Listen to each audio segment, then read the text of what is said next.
ஆண்டவராகிய இயேசு கிறிஸ்து நாமத்தினாலே இந்த பைபிள் ஸ்டடிக்கு வந்திருக்கிற உங்களுக்கு என்னுடைய அன்பின் வாழ்த்துக்கள். கர்த்தர் உங்களை ஆசீர்வதிப்பாராக. நம்ம தொடர்ச்சியாக அப்போஸ்தலர் நடபடிகள் தியானித்து கொண்டிருக்கிறோம். அந்த கடைசி நாட்களில் தேவன் ஒரு மிகப்பெரிய ஒரு எழுப்புதலை ஆண்டவர் உண்டாக்க போகிறார். அது நம்மிலிருந்து துவங்க போகிறது. அப்போஸ்தலர் நடபடிகள் ஒரு எழுப்புதலின் புஸ்தகம். அது இன்னும் துவங்கி கொண்டு தான் இருக்கிறது. போன வாரத்தில் அப்போஸ்தலர் நடபடிகள் 1ஆம் அதிகாரத்தையும் 2ஆம் அதிகாரத்துடைய பாதி நாம் தியானித்து கொண்டிருந்தோம். ஆண்டவர் இயேசு கிறிஸ்து உயிர்த்தெழுந்த பிற்பாடு அவர் பரலோகத்துக்கு எடுத்துக்கொள்ளப்படுவதற்கு முன்பாக தம்மை பின்பற்றி வந்த சீசர்களுக்கு ஆண்டவர் பல முறை தம்மை உயிரோடு இருக்கிறவராக காண்பித்தார். இன்றைக்கும் எத்தனையோ பேர் இயேசு கிறிஸ்துவை பார்த்துருக்கிறாங்க. ஹல்லேலூயா.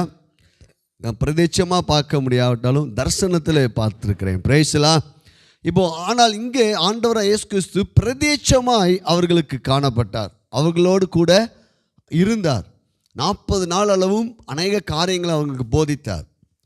இப்போ அங்கே ஆண்டவர் இயேசு கிறிஸ்துவை இன்றைக்கும் ஆண்டவர் நம்மோடு தான் இருக்கிறார், அவர் உயிரோடு இருக்கிறார் என்பது நமக்கு தேவைப்படுமானால் தேவன் நமக்கு வெளிப்படுத்துவார். ஹல்லேலூயா. பிரைஸ்லாம். அந்த சாது சுந்தர் சிங் என்ற ஒரு மிகப்பெரிய ஒரு ஊழியர் நம்முடைய இந்தியாவில் 1800 சொச்சம் அந்த நேரத்தில் அவர் பஞ்சாபில் பிறந்தார். அப்போது கிறிஸ்தவம் அவ்வளோவா வளராத ஒரு பகுதி.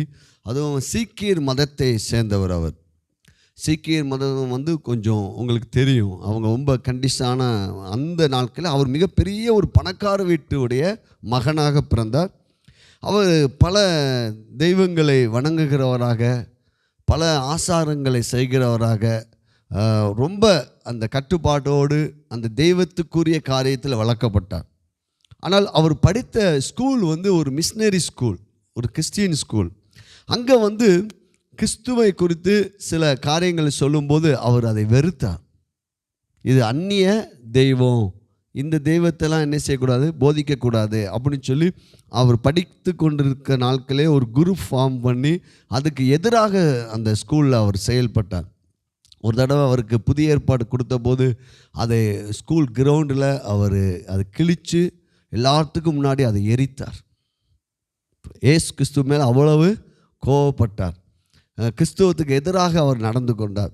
ஆனால் அவருடைய வாழ்க்கையில் நிம்மதியே இல்லை.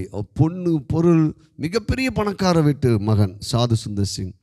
ஆனால் அவருடைய வாழ்க்கையில் பல அடிகள், நிம்மதி இல்லை, பல விதமாய் வேதனையோடு அவர் காணப்பட்டார். அவருக்கு வணங்குகிற அநேக தெய்வங்களை கும்பிட்டு பார்த்தார், ஆனாலும் அவருக்கு நிம்மதி கிடைக்கல. அப்போது ஒரு நாள் கடைசியாக அவர் ஒரு நாள் முடிவெடுத்தார், இனி நான் இந்த உலகத்தில் வாழவே எனக்கு பிடிக்கல, நான் தற்கொலை செய்யணும். அவங்களுடைய வீட்டு அருகிலே ஒரு பக்கத்திலே ரயில்வே ஸ்டேஷன். அங்கே ட்ரெயின் அதிகாலையில் 5:30க்கு அந்த ட்ரெயின் வரும். ஸோ அந்த ட்ரெயினில் விழுந்து நாம் மறித்து விடலாம் என்ற தீர்மானத்தோடு நைட்டு இரவு போயிருக்கிறார்.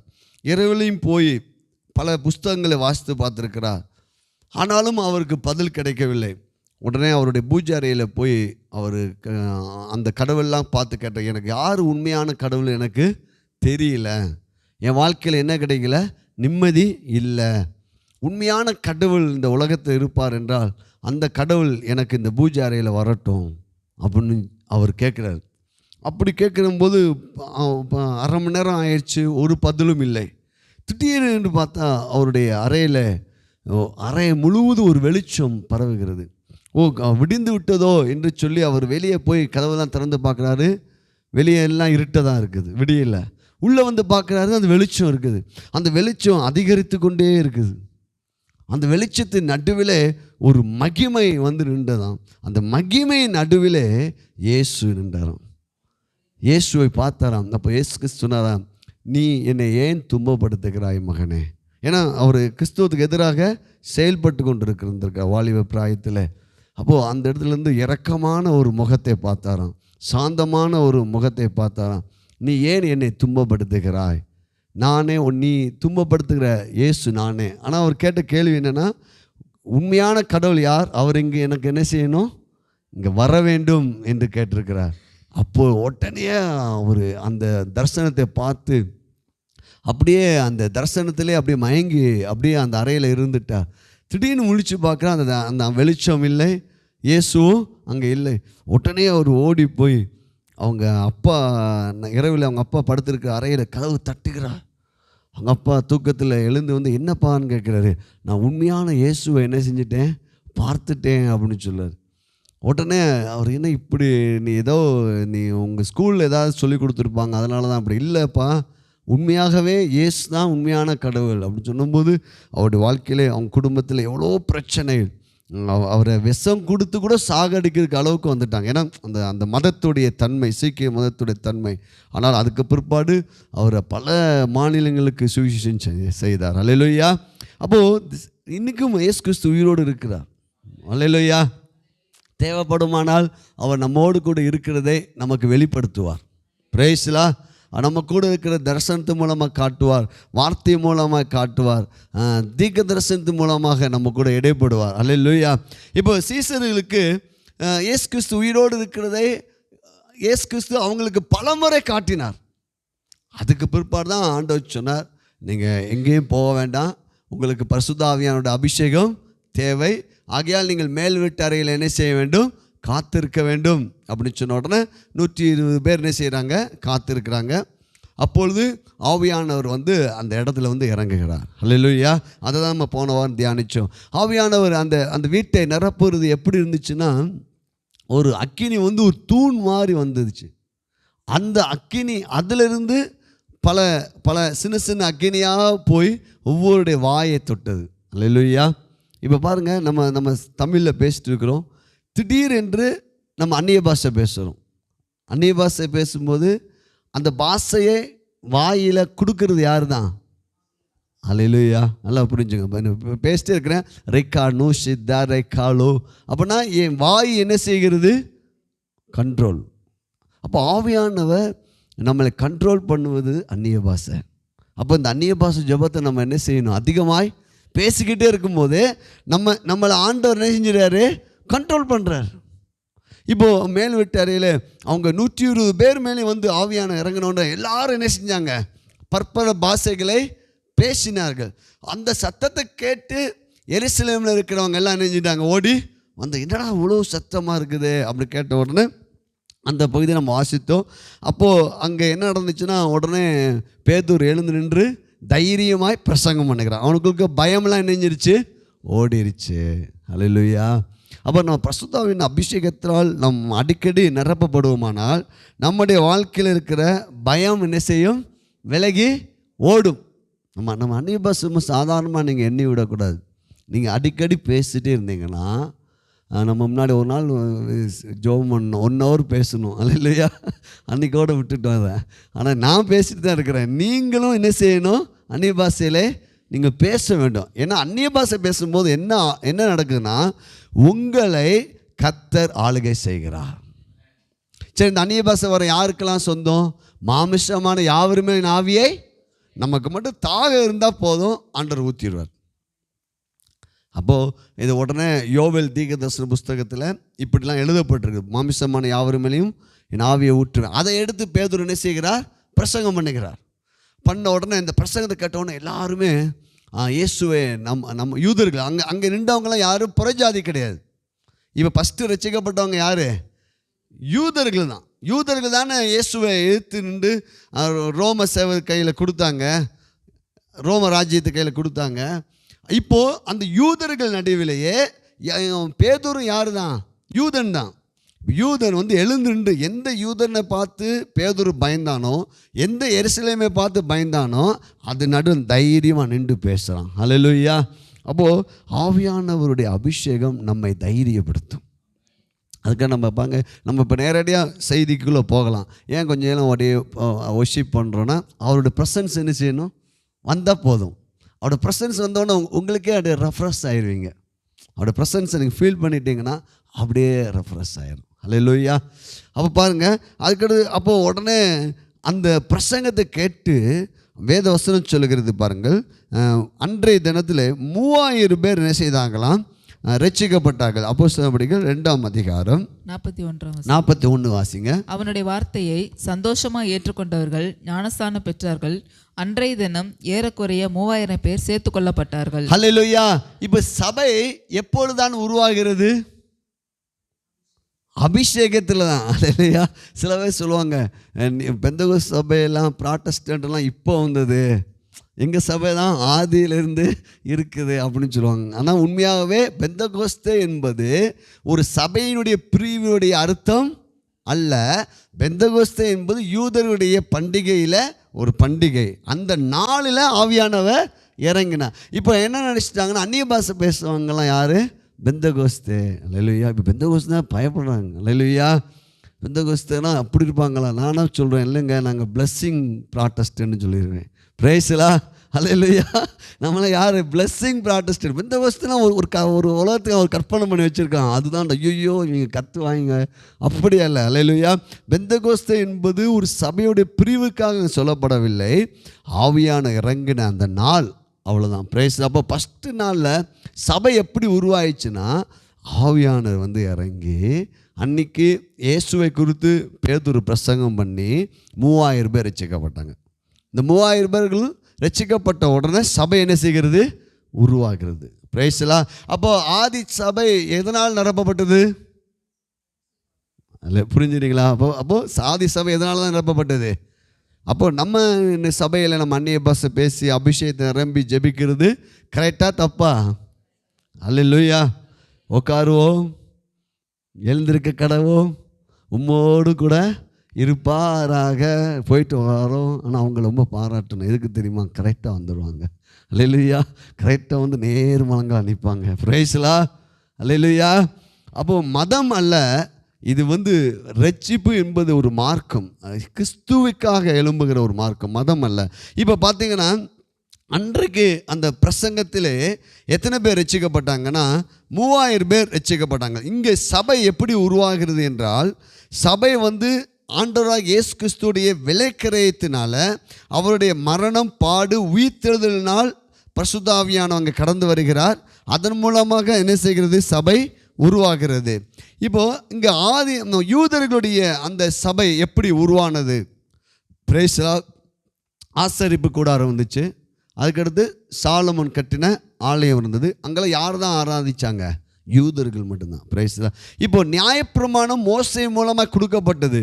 மோசே சீனாமலையில் போய் 40 நாள் உபவாசம் போட்டு ஜெபம் பண்ணிட்டு இருக்காப்ப, ஜெபம் பண்ணி முடித்தோடனே ஆண்டவர் கற்பலைகளை அவரே எழுதுகிறார். 10 கட்டளை. அல்லேலூயா. பிரைஸ்ல. 10 கட்டளை எழுதிட்டு கீழே வராங்க ஜனங்க. அதுக்குள்ளேயும் சொல்லிட்டாங்க. யாத்திரா புஸ்தகம் 32வது அதிகாரத்தை நீங்கள் வீட்டில் போய் வாசிங்க. எல்லாமே சொல்கிறதுக்கு இப்போ நேரம் இல்லை. இப்போது அங்கே என்ன அதோடைய காரியத்தை மாத்திரம் நான் சொல்கிறேன், கவனிங்கள். பழைய ஏற்பாடு யாத்திரா புஸ்தகம் 32வது அதிகாரம். இப்போ பாருங்கள், இங்கே சபை எப்படி உருவானது? இங்கே மேல் வீட்டறையிலே 120 பேர் கூடியிருந்தார்கள். ஆவியானவர் இறங்கினார். அந்த ரட்சிப்பு, அந்த சுவிசேஷத்தினால, கிறிஸ்துவின் சுவிசேஷத்தினால 3000 பேர் செஞ்சாங்க, ரட்சிக்கப்படும். இங்கே கேளுங்க. இப்போது மோசையின் தலைமையில் அந்த எகிப்திலிருந்து இஸ்ரவேல் ஜனங்கள் 30 லட்சம் மக்கள் விடுதலையாகி வராங்க. செங்கடல்லாம் தாண்டி வந்துட்டாங்க. உடனே அப்போ தான் ஆண்டவர் நியாயப்பிரமாணத்தை தருகிறார். நியாயப்பிரமாணம் என்னென்னா, நீ இப்படிலாம் நடக்கணும், இப்படிலாம் வாழணும், நீ இப்படிலாம் ஆராதிக்கணும். அப்போ தான் ஒரு சபையுடைய கோட்பாடு என்ன செய்கிறது? யூதருக்குள்ளே வருகிறது. ஏன்னா அவங்க எகிப்தில் இருந்தாங்க. ஆபிரகாமுடைய காலத்தில் வாக்குத்தத்தம் கொடுக்கப்பட்டது, நியாயப்பிரமாணம் கொடுக்கப்படவில்லை. இப்போ மோசே போய் உட்கார்ந்த உடனே நாங்கள் நியாயப்பிரமாணம் கொடுக்கப்படும், இப்படிலாம் ஆராதிக்கணும், இப்படிலாம் நடக்கணும், இப்படிலாம் வாழணும். பார்த்தா இவங்க ஜனங்கள்லாம் பார்க்குறாங்க. அடுத்தது அசிஸ்டண்ட் யாருன்னா ஆரோன். மக்கள்லாம் கேட்குறாங்க, இந்த மோசே போய் ஜெபம் பண்ணி போனது ஆளையே காணும், பாஸ்டர் என்ன செஞ்சுருவோம், மாற்றிருங்கயா அப்படின்னு சொல்லி என்ன செஞ்சுட்டாங்க? ஆரோனை சொல்கிறாங்க, ஆரோன் எங்கள் மோசைக்கு என்ன சம்பவிச்சுன்னு தெரியல, மலைக்கு போன ஆள் இன்னும் திரும்பிய வருவாரோ வரலன்னு தெரியல, நீ தான் எங்களுக்கு உதவி செய்யணும், நீ என்ன செய்யணும், எங்களுக்கு ஒரு தெய்வத்தை உண்டாக்கணும்னு சொல்லிட்டாங்க. உடனே அவங்க புல்லாம் தங்கத்தெல்லாம் போட்டு ஒரு கன்றுக்குட்டியை வணங்கி, கன்றுக்குட்டியை உருவாக்கி, இதுதான் உங்களை எகிப்திலேருந்து வழி நடத்தினது, இதை நீங்கள் என்ன செய்யுங்க, ஆராதிங்கன்னு சொல்லிட்டான். பிரைஸ்லா. தேவனுக்கு ரொம்ப தேவனுக்கு பிடிக்காத ஒரு காரியம் விற்கிற ஆராதனை தான். இப்போ அவன் ஜெபம் பண்ணிட்டு கீழே இறங்கி வாராப்ப மோசே, ஜனங்கள் பார்த்தா இங்கே ஆடலும் பாடலும் கொண்டாட்டமும் விற்கிற ஆராதனைக்குள்ளே இருக்காங்க. அப்போ பார்த்தீங்கன்னா வேத வசனம் சொல்லுகிறது பாருங்கள். யாத்திரா புஸ்தகம் 19 வசனம் வாசிங்க. அவன் பாளையத்துக்கு சமீபத்து அந்த கன்றுக்குட்டியையும் நடனத்தையும் கண்டபோது மோசே கோபம் மூண்டவனாகி தன் கையிலே இருந்த பலகைகளை மலையின் அடியிலே எரிந்து உடைத்து போட்டு, அல்லேலூயா, 40 நாள் ஜெபம் பண்ணிட்டு தேவனுடைய பிரசன்ஸில் இருந்து தேவனுடைய வார்த்தையை கேட்டு நியாயப்பிரமாணத்தை ஆண்டவர் கையினால் எழுதின அந்த நியாயப்பிரமாணத்தை வாங்கிட்டு கீழே வாராரு. ஜனங்க செய்கிற காரியத்தெல்லாம் பார்த்தா டென்ஷன் ஆகிட்டாப்பா. மோசே கோபம் மூட்டவனாகி கையில் இருக்கிற நியாயப்பிரமாணத்தை நினைஞ்சிட்டாப்ப. பாருங்க, அது யார் எழுதி கொடுத்ததான்? 16வது வசனம் பாருங்கள், 15 வாசிங்க. பின்பு மோசே மலையிலிருந்து இறங்கினான். சாட்சி பலகைகள் 2 அவன் கையில் இருந்தது. அந்த பலகைகள் இருபுறமும் எழுதப்பட்டிருந்தது. அவைகள் இந்த பக்கத்திலும் அந்த பக்கத்திலும் எழுதப்பட்டிருந்தது. அந்த பலகைகள் தேவனால் செய்யப்பட்டவைகளும் அவைகளிலே பதிந்த எழுத்து தேவனால் எழுதப்பட்ட எழுத்துமாயிருந்தது. ஹல்லேலூயா. தேவனுடைய எழுத்து இப்படி வாங்கிட்டு அப்படி வாரான். 10 கமாண்ட்ஸ் எத்தனை பேர் பார்த்துருக்கீங்க? வீடியோ பார்த்தது இல்லையா? மோஸ்ட்லி நீங்கள் போய் பாருங்கள், நீமையாக பாருங்கள், நல்ல படத்தெல்லாம் பாருங்கள் இல்லையா?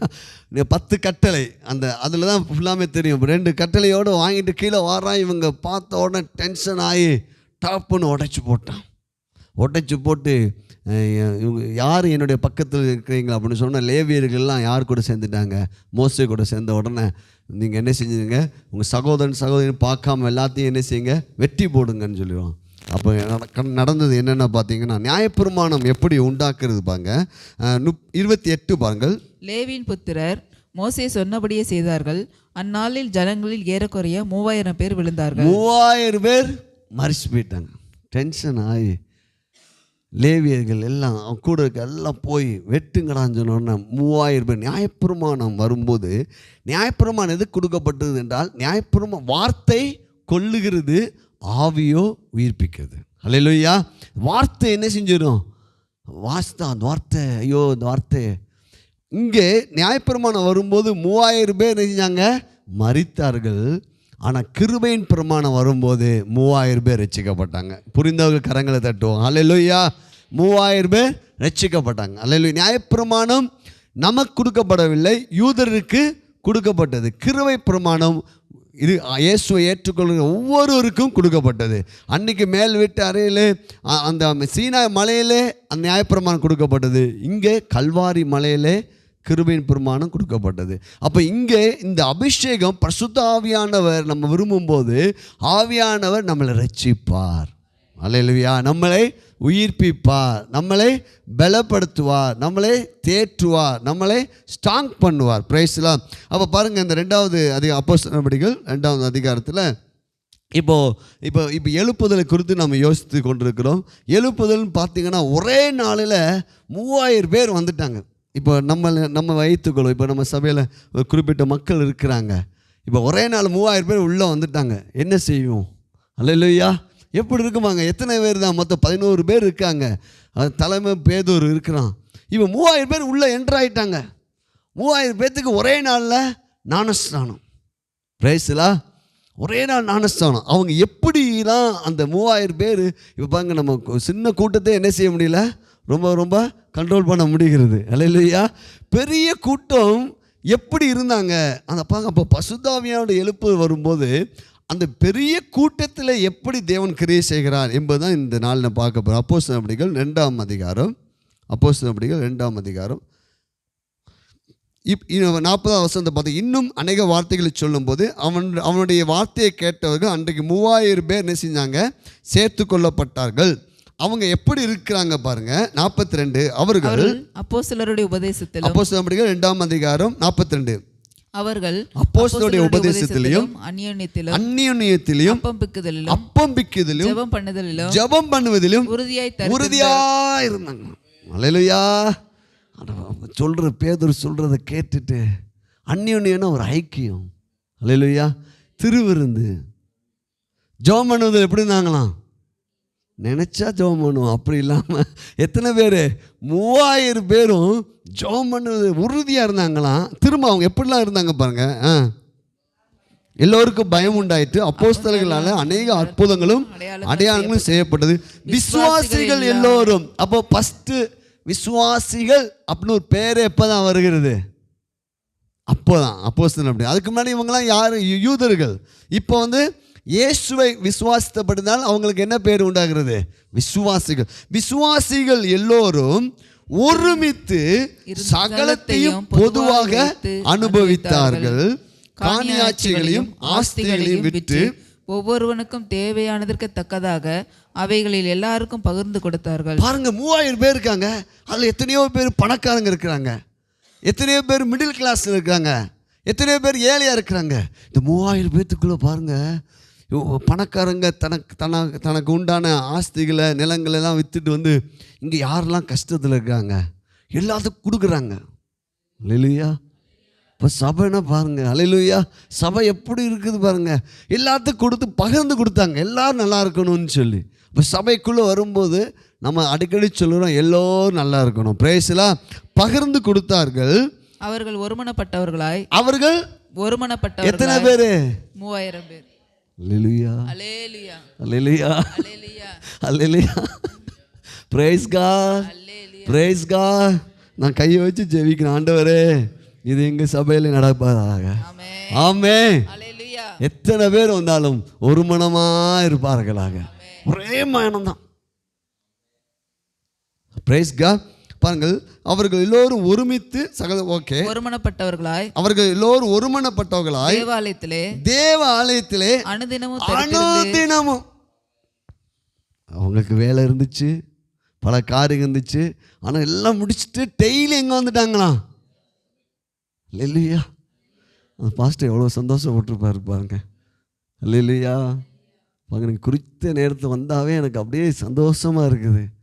டெய்லி வந்து மீட் பண்ணுறாங்க. இது பாருங்க, ஒருமித்து அவருக்கு ஒருமனப்பட்டவராக அனுதினமும் தரித்திருந்து வீடுகள் தோறும் அப்பம் விட்டு மகிழ்ச்சியோடும் கபடமில்லாத இருதயத்தோடும். என்ன இருதயமா? கபடமில்லாத. பிரேசலா. எனக்கெல்லாம் உண்மையாகவே சொல்லுங்க, நான் ஏதாவது வந்துச்சுன்னா சொல்லிடுவேன்.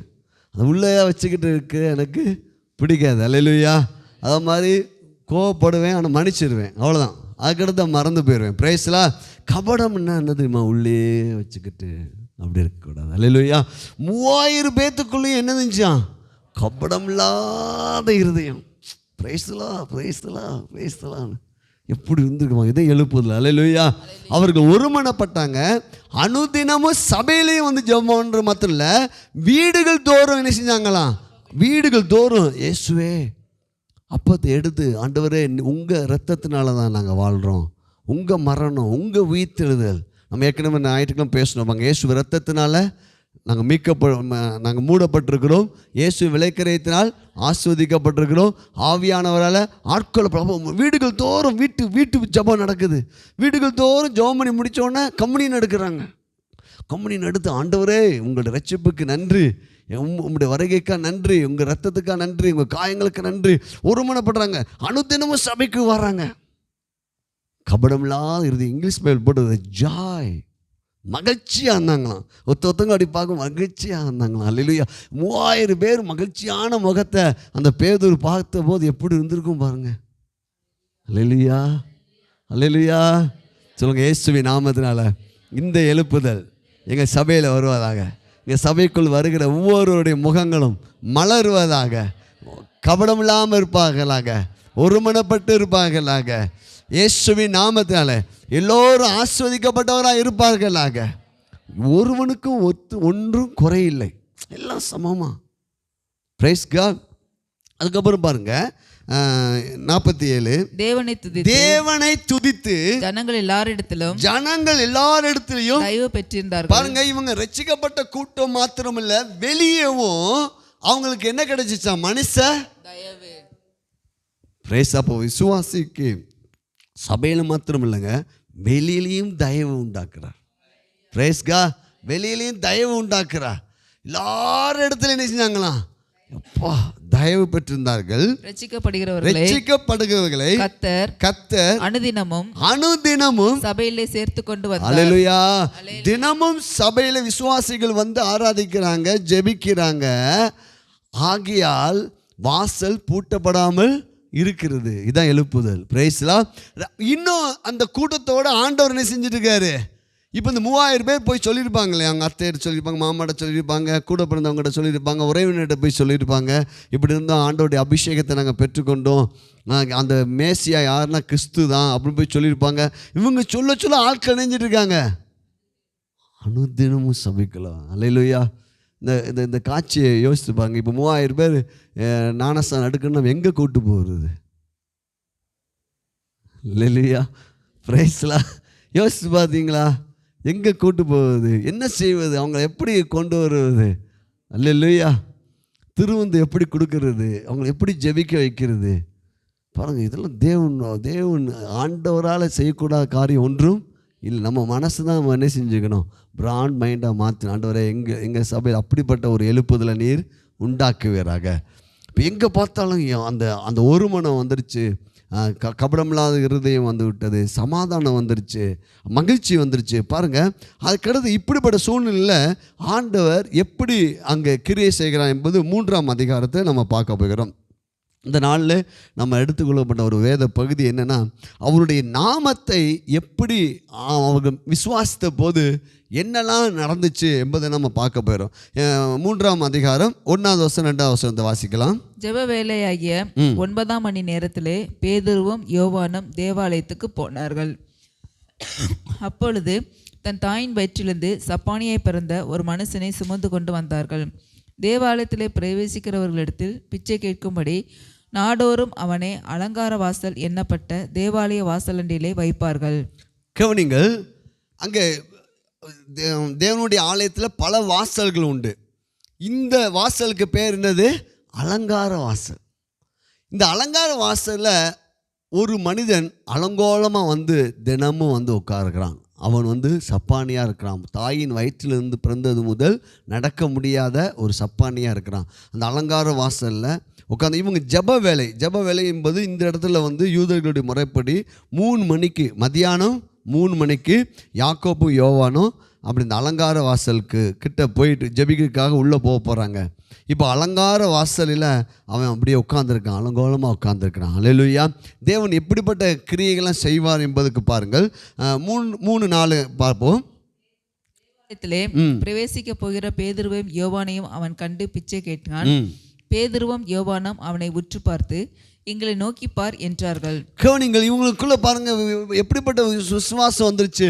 இவங்களுடைய ஒரே பிரசங்கத்தை எத்தனை பேர் ரட்சிக்கப்பட்டாங்க? 3000 பேர் ரட்சிக்கப்பட்டாங்க. ரட்சிக்கப்பட்டாலும் இவங்களுடைய வேலை என்னதான்? ஜெபம் பண்ணுவதில் உறுதியாக இருக்கிறாங்க. அல்லேலூயா. பாருங்கள், இப்போ ஜெபம் பண்ண இப்போ உடனே அந்த பேதுருடைய வாழ்க்கையில் ஏற்பட்ட எழுப்புதலை பாருங்கள். அதே ஊரில் அதே இடத்துல நீ இயேசுவோடு கூட இருந்த ஆளான்னு சொன்னால் இல்லைன்னு சொல்லி மறுதளிச்சிட்டான். இப்போ அந்த வியாதிஸ்தனை பார்த்து, முடவனை பார்த்து சொல்கிறான், நீ என்னை நோக்கி பார். ஐ டு ஐ பார்க்குறான். என்னை நோக்கி நீ என்ன செய்ய பார் அப்படின்னு சொல்லிட்டு அவன் சொல்கிறான். பாருங்க, அவர்களிடத்தில் ஏதாயிலும் கிடைக்கும் என்று எண்ணி அவர்களை நோக்கி பார்த்தான். என்னடா இவங்க எந்த பிச்சைக்கு யாருமே நம்ம போகும்போது ரூபா மட்டும் கொடுத்துருப்பான், இவன் என்னை நோக்கி பாருன்னு சொல்கிறான், நிறையா கொடுக்க போகிறான் போல் அப்படின்னு நினச்சிட்டு அவன் செஞ்சுருக்கான். இப்படி நோக்கி பார்த்துருக்கான், நிறையா கொடுக்க. உடனே பேர் சொல்லலாம், நான் இப்போ வரும்போது பணம் எடுத்துகிட்டு வரல, வெள்ளியும் பொண்ணு இப்போ என்கிட்ட இல்லை, ஆனால் என்னிடத்தில் உள்ளதை உனக்கு தருகிறேன், நசனாகிய இயேசு கிறிஸ்துவின் நாமத்தில் எழுந்து நட என்று சொல்லி வலது கையினால் அவனை பிடித்து தூக்கிவிட்டான். உடனே அவனுடைய கால்களும் கரடுகளும் பலன் கொண்டது. ஹல்லேலூயா. என்ன விசுவாசம் பாங்க. அவனுக்குள்ள ஒரு விசுவாசம் வந்துருச்சு, அவனுக்குள்ள தைரியம் வந்துருச்சு. அவனுடைய விசுவாசத்துக்கும் தைரியத்துக்கும் எது காரணம்? ஆமென். ஹல்லேலூயா. கையில தான் சொல்றீங்க. ஆமென். பரிசுத்த ஆவியானுடைய அபிஷேகம், விசுவாசம். அப்போ உடனே இயேசுவின் நாமத்தினால எழுந்து நட என்று சொல்லி அவன் கையை பிடிச்சு தூக்கி விட்டான். இப்போ இயேசுவின் நாமத்தில் சொல்லும்போது அந்த அபிஷேகம் போய் உள்ளே இறங்குது. நடக்க முடியாது, நடக்க 40 வருஷம் நடக்க முடியாத சப்பானினா அந்த எலும்புகள்லாம் எப்படி இருக்கும் தெரியுங்களா? அப்படி சூம்பி போயிடும்.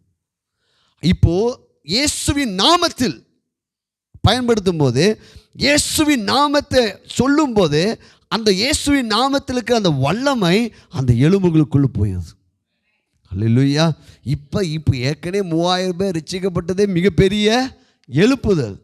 இப்போ இங்கே ஒரு மிகப்பெரிய ஒரு அற்புத அடையாளம், outstanding miracle, super natural miracle நடக்குது.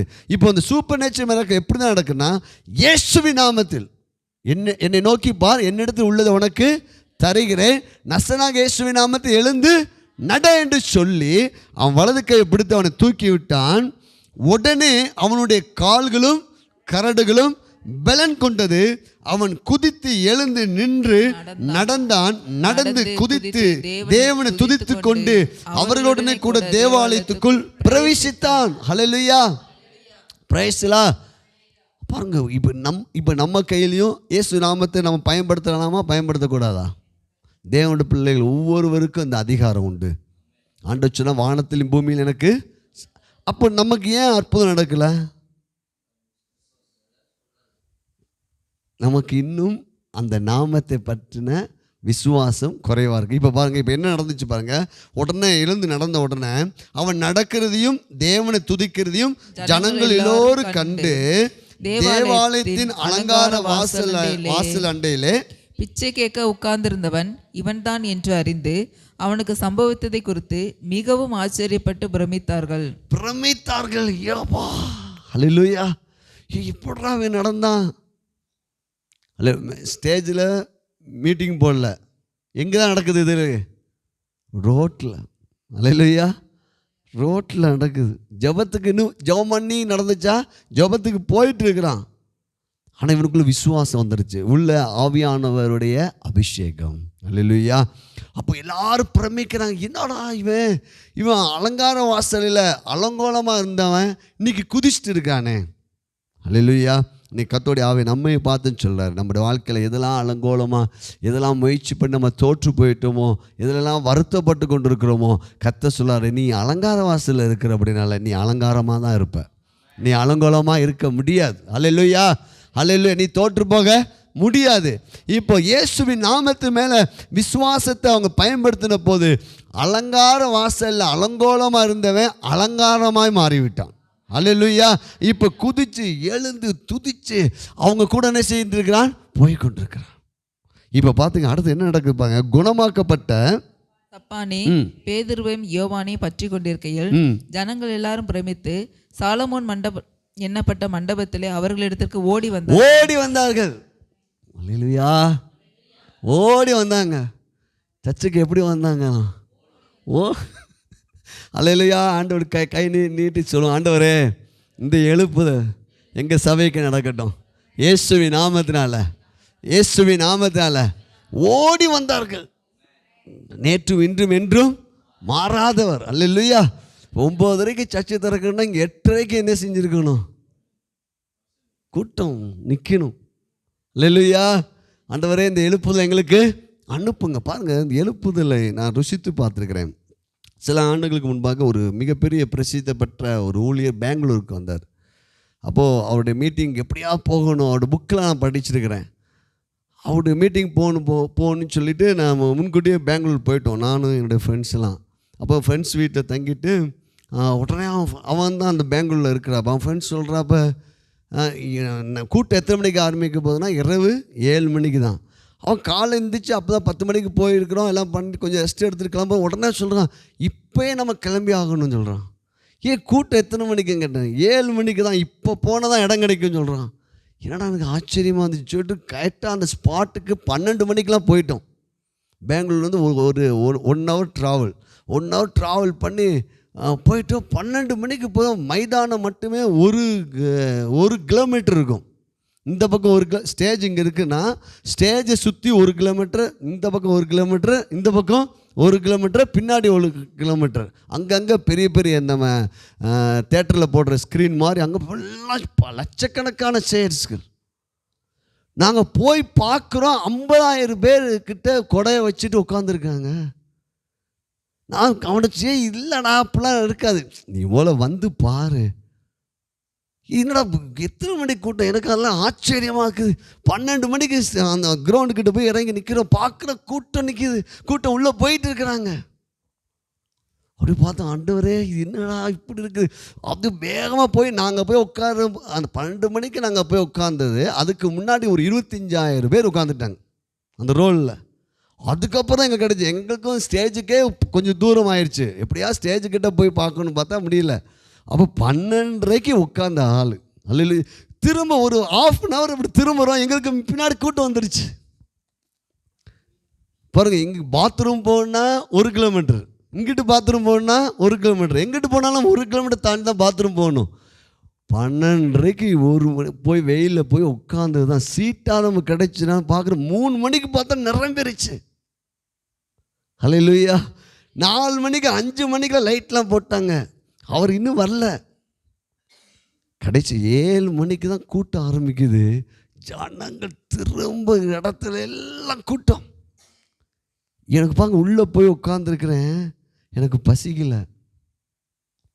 அல்லேலூயா. எப்படி பாங்க 3 நாள் இயேசு கிறிஸ்துடைய வார்த்தையை கேட்க இரவும் பகலும் காத்திருந்தாங்களாம். 3ஆவது நாள் அன்றைக்கி தான் சாப்பாடே கொடுக்குறாரு. ஐயோ சோர்ந்து போயிடுவாங்களேன்னு சொல்லி அப்படியே இப்போ உட்காந்துக்க. அவரோட ப்ரெசன்ஸ் அங்கே அவர் வரல, ஸ்டேஜுக்கே என்ன செய்யலை, வரல. ஆனால் ஆவியானுடைய ப்ரெசன்ஸ் அங்கே நிரம்பிருச்சு. அல்லேலூயா. பாங்க நானும் அப்படி உட்காந்துருக்கிறேன். ஏன்னா பாத்ரூம் எப்போயாவது ஒரு 1 hour 2 ஹவர்ஸ்க்காக பாத்ரூம் போயிட்டு வருவோம். மதியம் சாப்பிடல, அப்படியே உட்காந்த ஆள் தான். கொஞ்சம் பார்த்தா கூட்டம் சரியாக முடிய 10 மணி. அல்லேலூயா. 10 மணிக்கு முடிஞ்ச அந்த கிரவுண்டை விட்டு வெளியே வரலான்னு பார்க்குறேன். அதுக்கு முன்னாடி கூட்டம் நடந்துட்டு இருக்குது. கூட்டம் நடந்துட்டு இருக்கும்போதே அந்த ஸ்க்ரீனில் பார்த்தீங்கன்னா ஒரு கண்ணு தெரியாத ஒரு பாப்பா எங்கள் ரோலில் உட்காந்துருக்காங்க ஃபேமிலியோட. பாட்டு தான் பாடிட்டு இருக்காங்க. இன்னும் ஸ்டேஜில் அவர் என்ன செய்யலை, இன்னும் வரல. அப்போ இப்படி பார்த்துட்டு இருக்க அந்த பிள்ளைக்கு டக்குன்னு கண் ஓப்பன் ஆயிடுச்சு. அல்லேலூயா. இன்னும் பிரசங்கம் நடக்கலை. அப்போ அந்த இடத்துல அங்கே யார் தான் இருக்கிறாரு, அவரோட ப்ரெசன்ஸ் பாருங்கள். 10 மணிக்கு கூட்டம் முடியுது.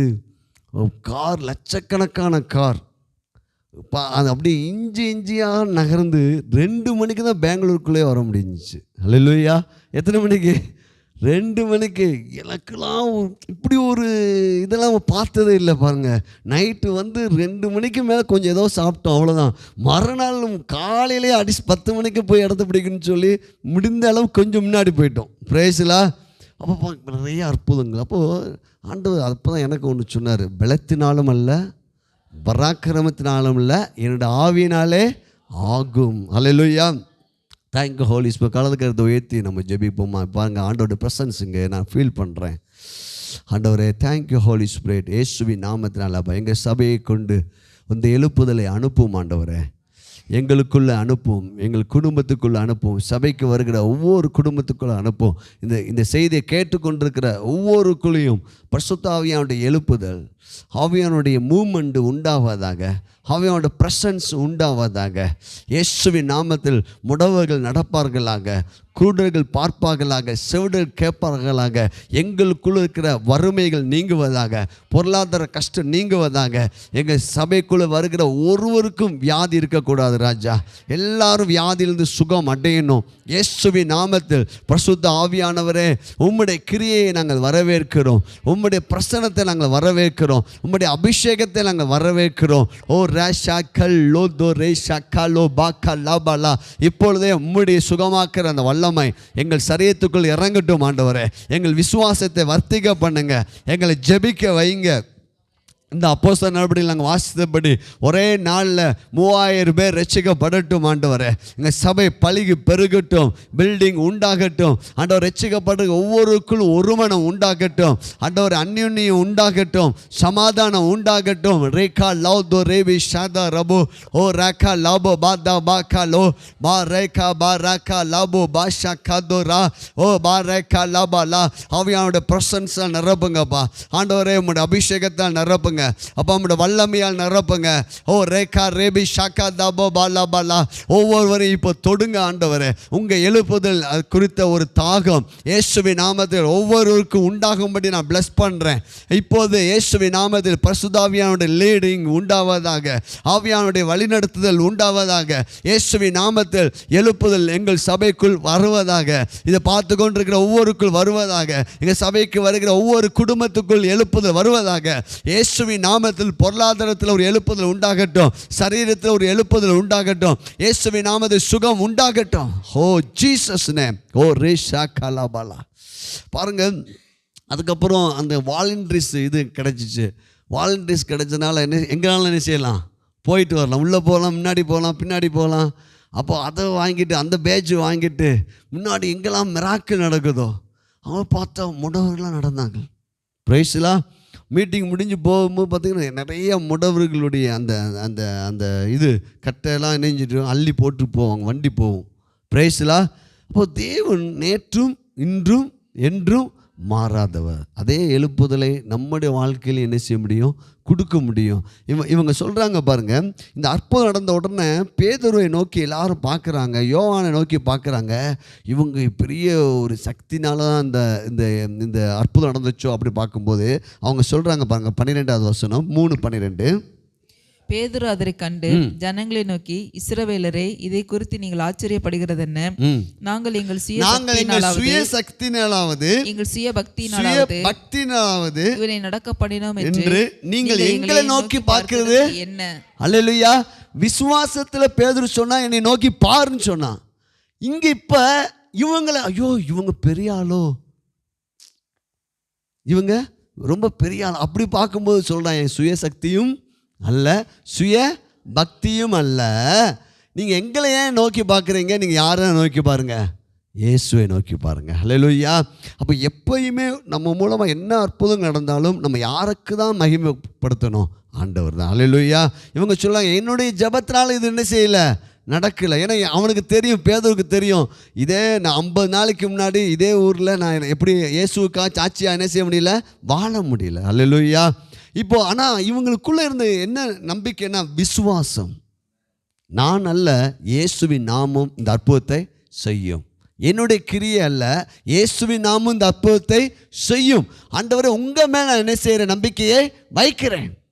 பாருங்கள், உடனே அங்கே ஒரு சுவிசேஷத்தை சொல்கிறாங்க. நீங்கள் ஆபிரகாம், ஈசாக்கு, யாக்கோப்பு என்பவருடைய தேவனாகிய நம்முடைய பிதாக்களின் தேவன் தம்முடைய பிள்ளையாகிய இயேசுவை மகிமைப்படுத்தினார் அப்படின்னு சொல்லிட்டு அங்கே சுவிசேஷம் சொல்லிட்டு சொல்கிறாங்க. 16 வாசிங்க. அவருடைய நாமத்தை பற்றும் விசுவாசத்தினாலே அவருடைய நாமமே நீங்கள் பார்த்து அறிந்திருக்கிற இவனை பலப்படுத்தினது. அவராலே உண்டாகிய விசுவாசமே உங்கள் எல்லோருக்கும் முன்பாக இந்த சர்வாங்க சுகத்தை இவனுக்கு கொடுத்தது. ஹல்லேலூயா. இவன் இப்போது இந்த தாயின் வயிற்றில் முதல் சப்பானியாக இருக்கிற இவன் எப்படி எழுந்து நடந்தான் தெரியுமா? இயேசுவின் நாமம். இயேசுவின் நாமத்து மேலே நாங்கள் விசுவாசம் வைத்தோம். அந்த இயேசுவின் நாமமே கல்வாரி சிலுவையிலே தொங்கப்பட்ட இயேசு கிறிஸ்துவின் காயத்தினால அவருடைய நாமத்து மேல் நம்பிக்கை வச்சோம். அந்த நாமமே இவனுக்கு இந்த சுகத்தை கொடுத்தது. அல்லேலூயா. அப்போ இன்னைக்கு இந்த நாளில் கூட ஆண்டவர் சொல்றாரு, என் நாமத்து மேல் நீங்கள் விசுவாசம் வையுங்கள். விசுவாசம் வைக்கும்போது என்ன ஆகும் தெரியுமா? நம்ம சூப்பர் நேச்சுரல் அற்புதம் நடக்கும். அல்லேலூயா. அந்த நாமத்து மேல், அந்த நாமமே இவனுக்கு இந்த சர்வாங்க சுகத்தை இவனுக்கு கொடுத்தது. அப்போ நமக்கு ஏன் இன்றைக்கி அற்புதம் நடக்க மாட்டோம்னா, நம்ம சொல்கிறோம், அற்புதம் என்ன செய்ய மாட்டுது, நடக்க மாட்டுது அப்படின்னு நம்ம நினைக்கிறோம். அதான் சந்தேகப்படாமல் விசுவாசத்தோடு இந்த மலையை பார்த்து பெயர்ந்து சமுத்திரத்தை தள்ளுண்டு போ என்று சொன்னால் போ. அல்லேலூயா. ஒரு நாள் நான் பார்க்குறேன், இப்போ இந்த சஞ்சீவி மலையை பாருங்கள், எவ்வளோ அழகாக புல், முன்னாடிலாம் கொஞ்சம் பாறைலாம் தெரியும், எத்தனை பேர் பார்த்துருக்கீங்கன்னு தெரியல, எல்லாம் அழகாக நெஞ்சிருக்குது, புல்லாக மாறிடுச்சு. அல்லேலூயா. நம்ம சொல்கிற மாதிரி முன்னாடி இங்கேருந்து நீர் விட்டு உண்டாவதும் பிரைஸ்லா இயேசுவின் நாமத்தினால இப்போ நம்ம இந்த நாமத்து மேலே விசுவாசத்தை நாம் வர்த்திக்க பண்ண வேண்டும். சுய சக்தியும் அல்ல, சுய பக்தியும் அல்ல, இயேசுவின் நாமம் என்ற அதிகாரத்தை நம்ம கையில் ஆண்டவர் கொடுத்துருக்கிறார். இப்போ நம்ம பேசுவோமா? இயேசுவின் நாமத்தினால எங்கள் சபைக்கு 1000 ஆத்துமாக்களை இயேசுவின் நாமத்தை விடுவிக்கிறோம். இயேசுவின் நாமத்தினால எங்கள் சபைக்குள் இருக்கிற ஒவ்வொரு குடும்பத்திலையும் எல்லா வியாதிகள் இயேசுவின் நாமத்தினால நீங்கி போவதாக. இயேசுவின் நாமத்தினால எங்கள் சபையில் இருக்கிற எல்லா வறுமைகள், பற்றாக்குறைகள், இருமணங்கள் இயேசுவின் நாமத்தினாலே நீங்கி போவதாக. இயேசுவின் நாமத்தினாலே எங்கள் சபையில் ஒரு அற்புதம் நடப்பதாக.